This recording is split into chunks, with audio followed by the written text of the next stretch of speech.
तो रिया की ओर से केस दर्ज कराने के बाद सुशांत की बहन श्वेता सिंह कीर्ति ने ट्वीट किया है। कीर्ति ने ट्वीट पे क्या लिखा है ये जान लीजिए। हमें कोई नहीं तोड़ सकता, फर्जी एफआईआर तो बिल्कुल भी नहीं। ये ट्वीट श्वेता सिंह कीर्ति ने उस एफआईआर के जवाब में किया है जो बांद्रा पुलिस स्टेशन पर रिया ने कराई थी। आज रिया चक्रवर्ती से लगातार तीसरे दिन एनसीबी पूछताछ करेगी। रिया को आज सुबह 10 बजे एनसीबी ऑफिस बुलाया गया है। कल की पूछताछ में रिया ने क्या क्या बताया है इस रिपोर्ट में जानिए। सुशांत सिंह राजपूत की मौत के मामले में ड्रग्स एंगल सामने आने के बाद नारकोटिक्स कंट्रोल ब्यूरो की टीम ने दूसरे दिन रिया चक्रवर्ती से करीब 8 घंटे तक पूछताछ की। ये पूछताछ 2 राउंड्स में हुई।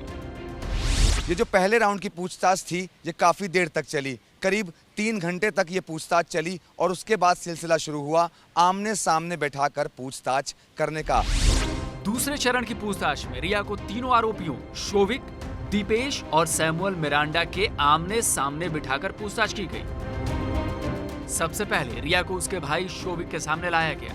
भाई को देखते ही रिया अपने आप को रोक नहीं पाई। जब रिया से पूछताछ की गई और उसका आमना सामना उसके भाई शोविक के साथ करवाया गया तो अपने भाई को देखकर रिया भावुक हो गई और वो अचानक से रोने लगी। इतना ही नहीं, रिया को देखकर शोविक की आंखों में भी आंसू आ गए। सूत्रों के मुताबिक एनसीबी अधिकारियों ने उसे चुप कराया। इसके बाद शुरू हुआ सवालों का सिलसिला। सूत्रों से मिली जानकारी के मुताबिक रिया ने पूछताछ में बताया है कि वो सुशांत और उसके बेस्ट फ्रेंड्स के लिए ड्रग्स मंगवाया करती थी। जब भी उसने दीपेश को ड्रग्स के लिए फोन किया वो सुशांत के लिए था। सुशांत को बड्स की जरूरत होती थी जो वो दोस्तों के साथ लेता था। सैमुअल ने भी जो बड्स लाए थे वो सुशांत के लिए थे। उसने खुद कभी ड्रग्स या बड्स का सेवन नहीं किया है। हाँ, रिया ने यह स्वीकार किया कि वो सिगरेट पीती है और ड्रिंक करती है, लेकिन एनसीबी रिया के जवाब से संतुष्ट नहीं हुई है। एनसीबी रिया से ये जानना चाहती है कि वो कौन सी सिगरेट पीती हैं, क्या वो सिगरेट सिर्फ तंबाकू वाली होती थी या फिर उसमें ड्रग्स भी मिला होता था। इसीलिए आज फिर से पूछताछ के लिए बुलाया गया है। बहुत सारी चीजें वेरीफाई करनी पड़ती है, एग्जामिनेशन होता है, डिटेल में जाना पड़ता है। It takes time, you have to be patient.